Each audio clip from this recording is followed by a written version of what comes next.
come you didn't bring enough lunch for all of us? This is probably lunch and dinner.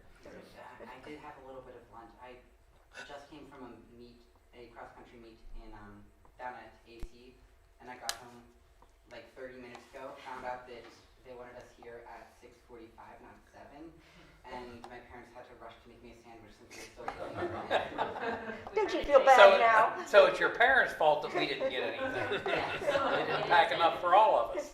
We run it very strictly. Suffer for your heart.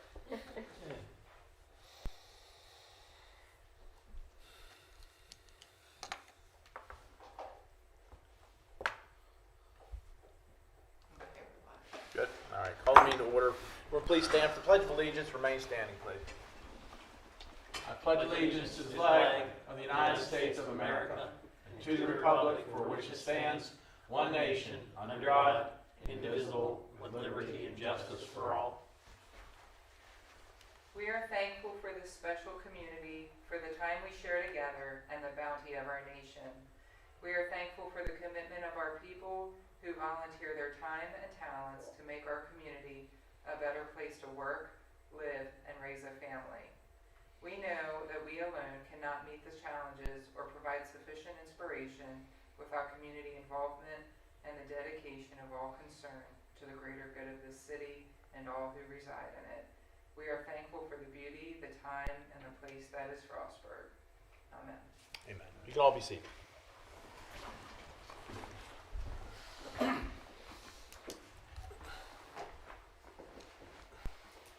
Whenever you're ready, Elizabeth. Commissioner Nina Forsythe, Here. Commissioner Kevin Grove, Here. Commissioner Donnie Carter, Here. and Mayor Robert Flanagan, Here. and Commissioner Adam Ritchie is absent but excused. Okay. I'm going to see if we get some housekeeping things out of the way. Need approval of the minutes for this evening's meeting. Need a motion and a second. I move we approve the minutes. Second. Move a second. All in favor? Aye. And also The from agenda. our, what's that? And the agenda. And the, I'm sorry, and the agenda as well. Make a motion to approve the agenda. Second. Everybody seconds it. All in favor, say aye. Aye. All right. Since we have Bishop Walsh in the house, Bishop All right. Walsh has a special presentation. Not so spooky. Downtown tours. Ty and Andy. Whoever would like to come up and speak, just go ahead and go to the podium there if you would, please. Unless you were acting something out. Unless, yes, Ty, unless we're going to do something else, with elephants or something. Exactly. No, just behind the camera. And we're not texting, we have notes. Yeah, exactly. Okay. We're checking our social. Yeah, go. Thank you for having us today. I'm Andrea Beall. I'm the director for the Bishop Walsh Spartan Theater, and I have with me Ty DeMartino. I'm the artistic producer for Bishop Walsh Spartan Theater. we are relocated our spooky tours to Frostburg this year. Traditionally, we've been doing it in Cumberland, and we want to start it rotating back to different towns in Allegheny County. So Ty went on a journey on Main Street in Frostburg to find some of Frostburg's haunts and compile a list for our students to then act out their stories. So it's more of an interactive, it's not so spooky, so no jump scares, but that's sort of the premise. We approached Frostburg first and said, well, do you guys have a ghost tour? And they're like, no, we want one. Would you want to do this? Yes, we want to do it. So they were great. Deirdre was great. Dana there was great. And so they just agreed to do anything we wanted. So they contacted a lot of the businesses, said that we would be around to help to promote it, and that we would be kind of outside of their businesses or inside with Donnie's. Donnie's many ghosts. But so what we did is we went up and down Main Street, just really knocked on the doors, said, any ghosts in here? And people were like, oh yeah, there's like 3. Or the people were like, no, I wish there was one. So it's really odd, like the places that you would think would have ghosts, like the Palace. There's not the Palace, no, not really. And Durst, the old Durst building that was now Main Street Books that had a funeral home called John Durst. It's like, nope, nothing. Frost Mansion, they're like, not really. So it's like these other ones, but you go to the pet food store, which we didn't include, they're like, yes, there's something here. So it is kind of funny. And so doing a little digging, we found out who they think the ghost is, and so I wrote like a narrative based on that, so we kind of have fun. And it's not spooky, there's no jump scares. It's funny a lot of the times. One involves a a student in the 60s who lived there, and her hair kept deflating because the ghost kept pushing her behind. So it's like little stuff like that. So it's going to be fun. And so we have a couple students here that are going to come up and talk about it, but it's every Thursday in October. And we're going to introduce Jake Nowacek and Kyle Bachman, and they're going to come and speak.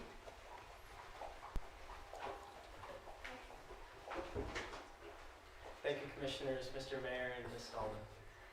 So our Not So Spooky Ghost Tours lasts about an hour, and it's taken from our organizers who talked with local shop owners and retrieved about 10 ghosts from actual hauntings that happened within Frostburg. We start originally at St. Michael's Church, then we make our way up to the Gunter Hotel, which features 3 of our ghosts. Then we make our way back down towards the old City Hall, and then we finish up at the Braddock Stone, and then we do our bows at St. Michael's again. So we wanted to thank the city of Frostburg because they have been extremely cooperative and welcoming with us moving our ghost tour to the city of Frostburg. And we wanted to mention that reservations are available on Eventbrite. We are trying to keep, while it is free, we do encourage making reservations since we're trying to keep the size of the tours down, since some of our locations are inside and the sidewalks here are a little narrow and we don't want anybody in danger by standing in the street. And we do try to keep it not so spooky so that it is an event perfect for any family with any children of any ages. Are there any questions about the event? I think it's great. Is one of the ghosts in the old city hall? Yes. Yes, Oh, good. it is. I've heard tell. Mhm. I've never. It is the ghost of a banker, I believe. I mean, I will say that when I was there at night, I ran out the back door. Did he get locked in the safe or something? You have to go find out. Thank you, gentlemen. Appreciate that. Yes. Very, very good. And there's no charge for it, but it is a fundraiser for our spring musical. So what we do at the beginning and the end, we just say, if you want to make a donation, so if anybody comes, just bring cash, and that's, we don't like to charge, and it gets weird with tickets and things like that, so.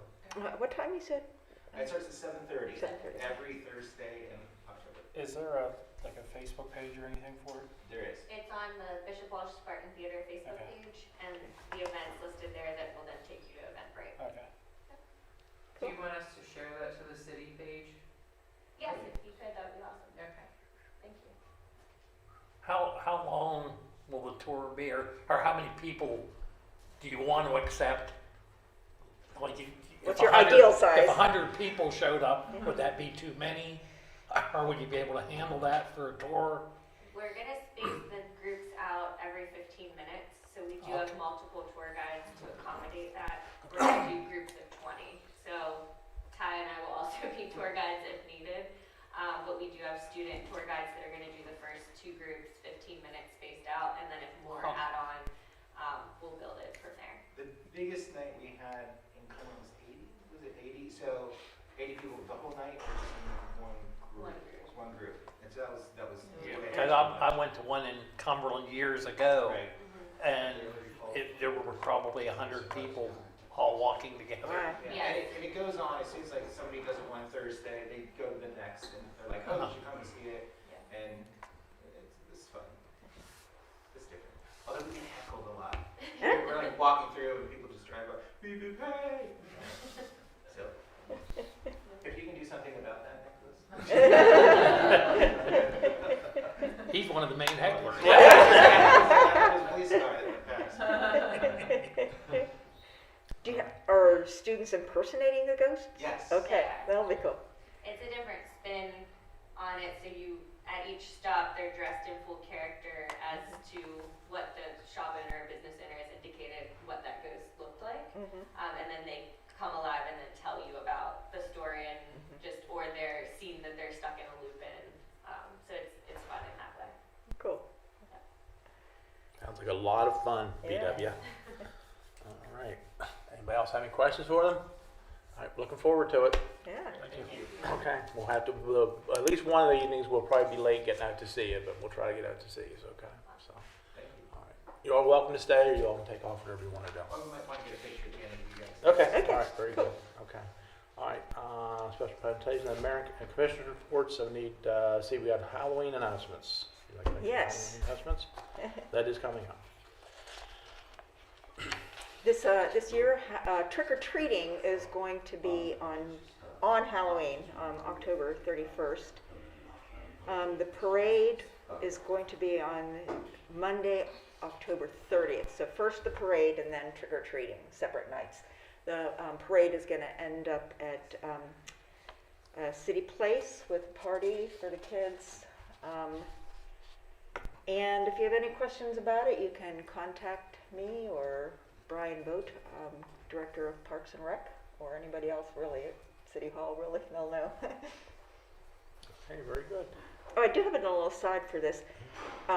If you're looking for costumes, the library, Frostburg Library, is going to have a costume swap this Saturday, and they're accepting used costumes in good condition all this week. So if you have some that you want to get rid of, go to the Frostburg Library, donate your old ones, and then show up on Saturday and get some new ones. New to you. New to you, exactly. All right. And 8.2, I need a motion second to accept the reports of the various city departments for the last month. I'll make a motion, we accept the monthly reports from the city departments. Second. Moving second, all in favor? Aye. And public hearings, combined sewer overflow. That's me tonight. This knows the ghost of him.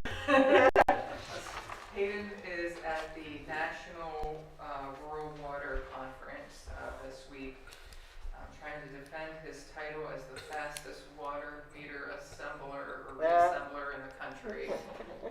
He indicated to me today that other people have copied his two-handed technique, and so word spreads fast, and his competitive edge.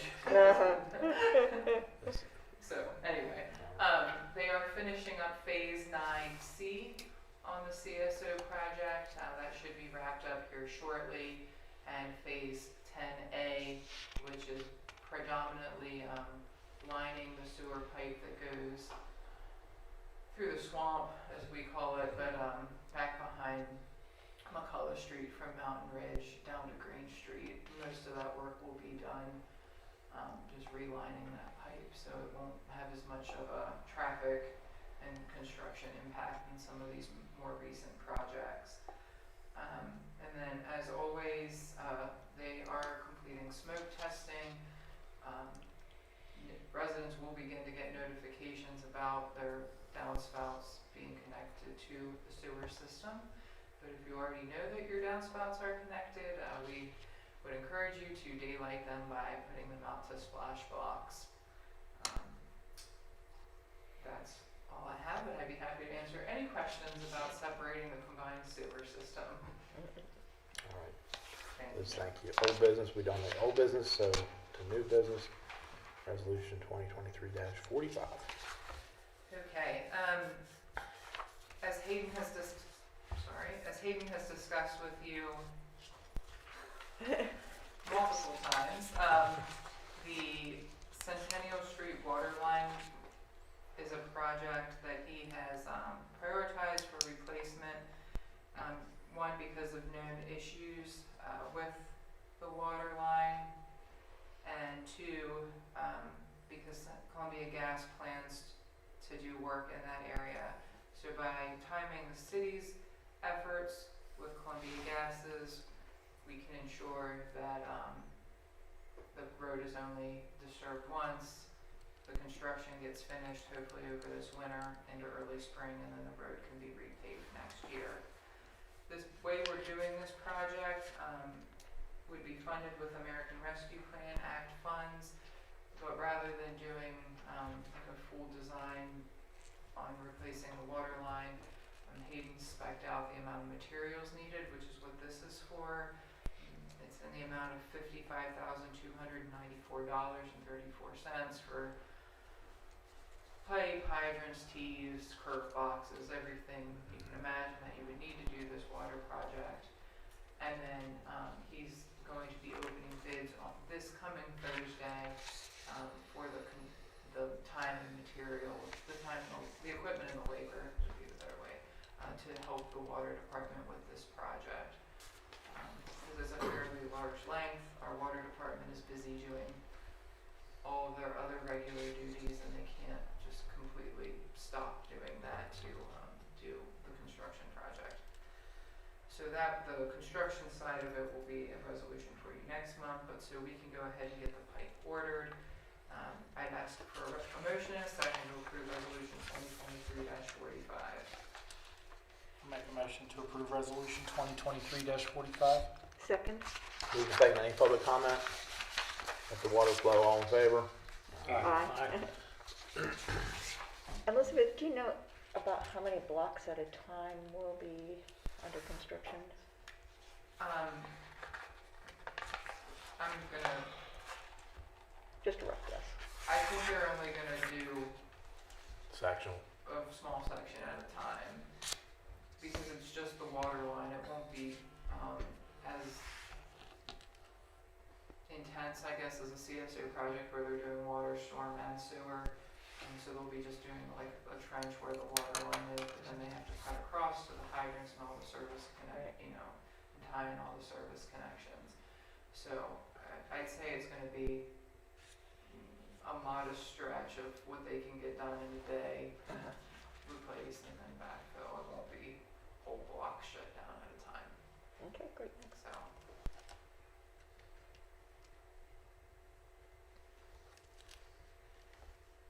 Sorry, I'm just having some very bizarre technical difficulties. Drag it out. Meet and chat. I'll go for the X button. I think that's works. It's like my mouse isn't Yeah, pointing to this the keeps right. shrinking. Right Or we're location. getting smaller. There we go. Oh, Hey. it's Good. it's good kind of enough. jumping around. Okay. Hey. We'll just leave well enough alone. Okay. The next one is in regards to a change order for the CSO project. Hayden did discuss this with you some at work session. In phase 9C, there is always a contingency budgeted for, in which the state grant funds would pay 87.5% of any work done under that contingency, and the city would pay their typical 12.5%. So additional work was identified, specifically on Alley 45, that includes new stormwater in the alley, as well as repaving the alley and the sidewalks around the alley on College Avenue. The total change order was $61,723.36.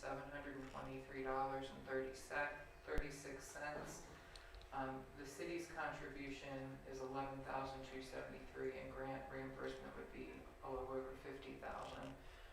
But the majority of the city contribution is already budgeted or allocated for this project. There's just an additional $4,000 of ineligible costs that were done in conjunction with this project. But that got Alley 45, that comes out right across from Beall Elementary. It looks real good. Yeah, in good shape. So if there's any questions, I'd be happy to answer them. Otherwise, I'd ask for a motion and a second to approve resolution 2023-46. I'll make a motion to approve resolution 2023-46. Second. Move to second. Any public comment? All in favor? Aye.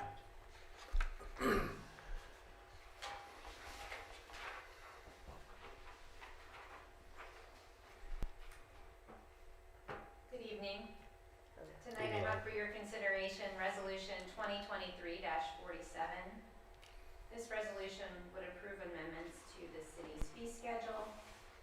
The main changes are it reflects changes in inspection fees for commercial and residential properties related to solar technology changes. And the other amendment would add a monthly fee for garbage collection, and this fee is calculated at 1/3 of the quarterly rate that has been in place. So unless you have questions, I'd ask for a motion and a second to approve resolution 2023-47. I move we approve resolution 2023-47. Second. Move to second. Any public comment? All in favor? Aye. Thank you, and the next resolution is resolution 2023-48. This resolution would authorize the city to sign a letter of intent and the payment of membership to participate in a collaborative partnership with MML, MACO, and the Maryland State Board of Education as an alternative to the state's paid family and medical leave insurance program. Participating in the collaborative does not require that the city would then sign on with the insurer that is selected by the collaborative. We would sign a separate contract if we deem we want to participate at that time. However, our membership fee in the collaborative is not refunded, even if we would choose not to participate with the insurer that they would select. But we would recommend signing this letter of intent to participate in the collaborative, and then we would look forward to receiving information from the collaborative later about the insurance that's selected.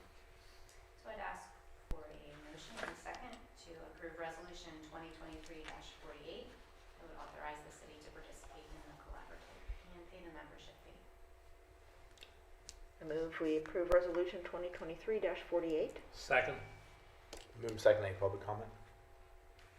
All in favor? Aye. Thank you very much.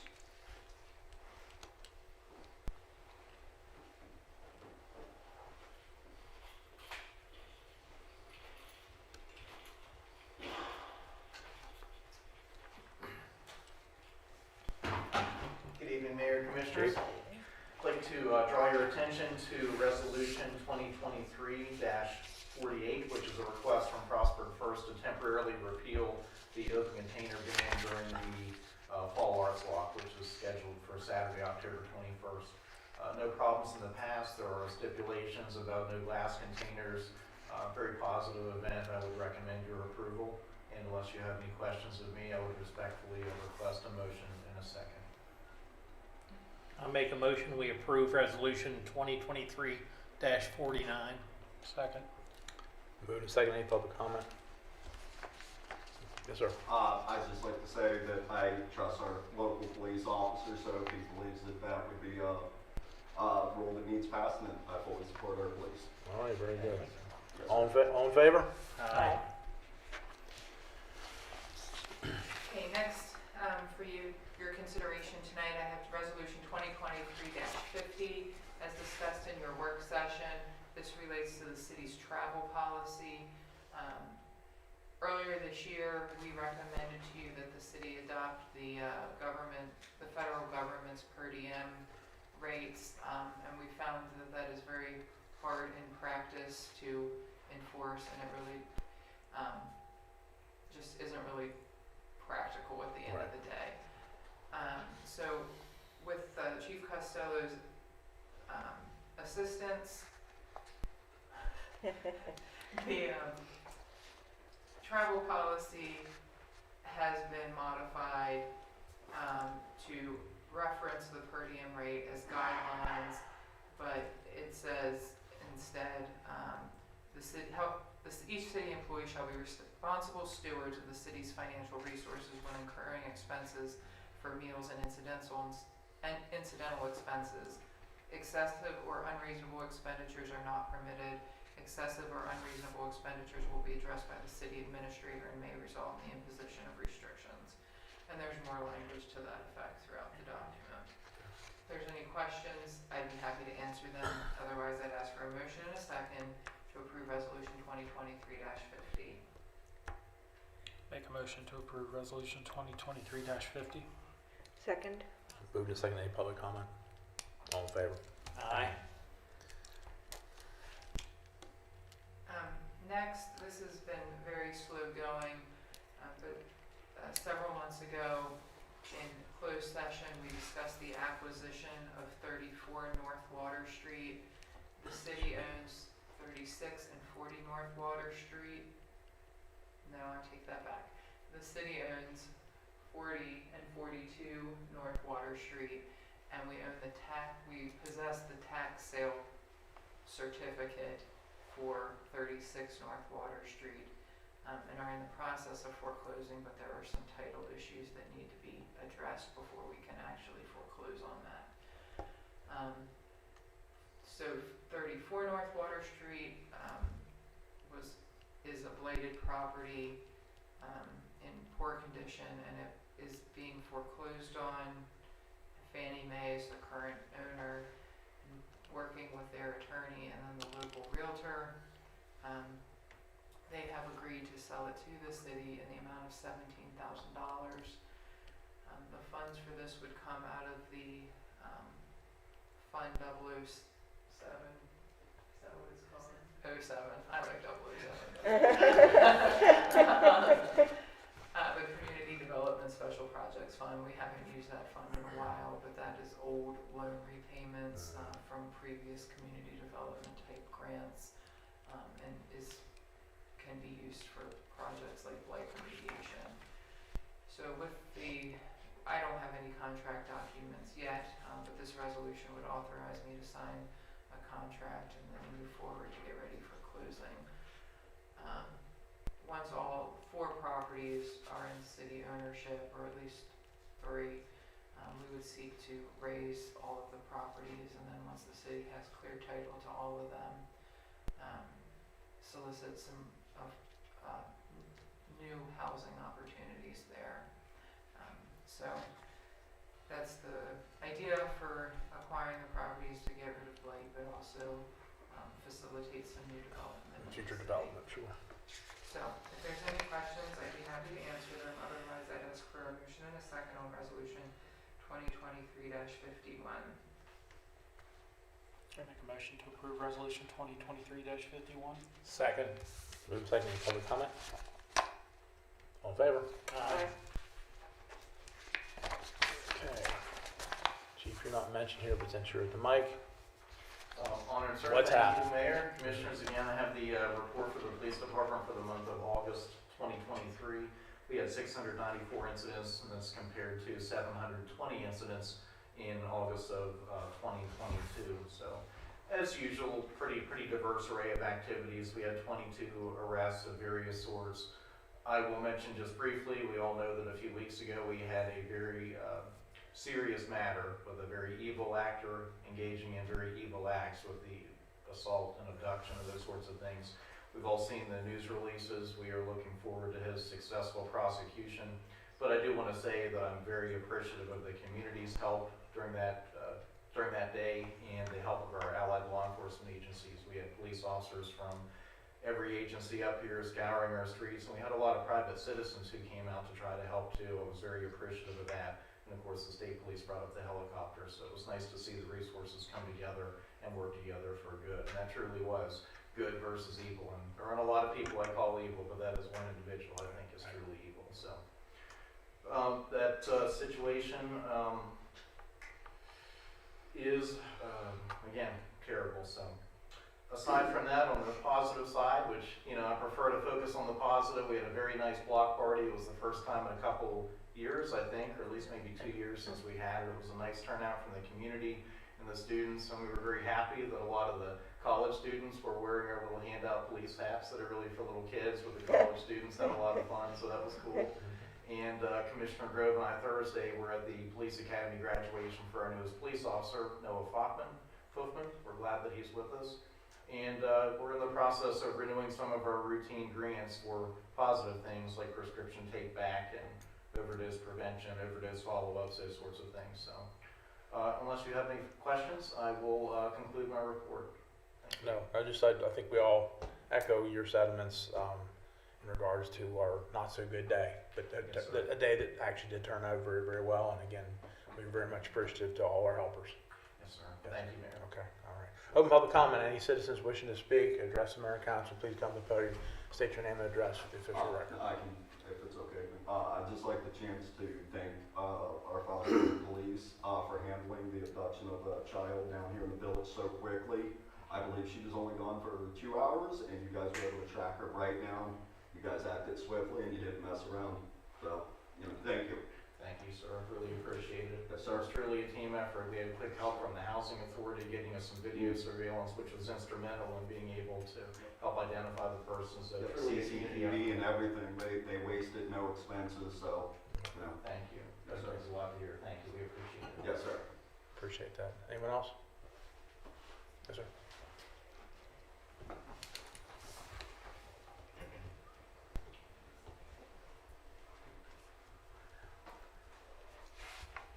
Thomas Hetz. Address is 120 South Water.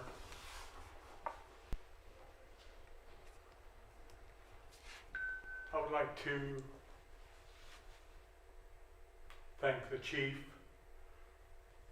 and his crew for the outstanding job they do. Please bear with me. I'd like to thank all the city employees. They've been doing an outstanding job this summer, trying to keep the city spruced up, making repairs, and doing a fine job. I thank all of you. I would like to request a mirror be placed at the corner of Mechanic Street and Broadway. As you're coming up Mechanic Street between the two blind buildings, I'd like to request a mirror be placed on the pole. That would enable the drivers to see if there are pedestrians approaching the intersection, and would also help possibly prevent an incident there occurring. And I'd like to say that there's a large dog, maybe a retriever, running loose occasionally in the area of 97 Broadway, I think it is. It's a college rental, and I think they're just letting this dog run loose at times. And my concern there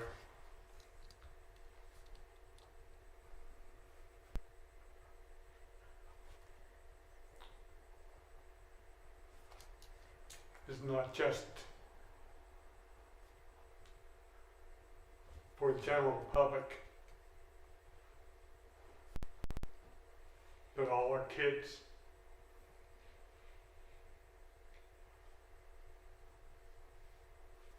And that's all I have. Thank you. Thank you, Mr. Hetz. Thanks for coming out this evening. Anyone else? Meeting is adjourned. That is dangerous. That is a pretty blind intersection there. It seems to me at one time there was an ad like that. Yeah, I Snowplow was right off the bat. Yeah. Well, you guys want to do a picture? Yes, You want to come up here?